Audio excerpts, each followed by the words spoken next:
సాయితో క్షణం.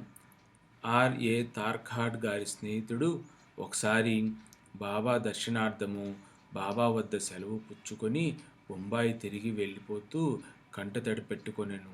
అతనితో బాబా ఇట్లనెను: పిచ్చివాని వలె ప్రవర్తించుచున్నావేమి? నేను బొంబాయిలో మాత్రమే నీతో లేనా? దానికి తార్కాడ్ గారి మిత్రుడు ఇట్లా జవాబిచ్చెను: నాకా విషయం తెలియదు.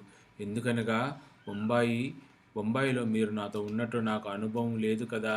అందుకు బాబా ఇట్లనెను: ఎవరైతే బాబా షిరిడీలో మాత్రమే ఉన్నాడని అనుకునిదరో వారు నన్ను అసలు గ్రహించలేదని తెలుసుకో.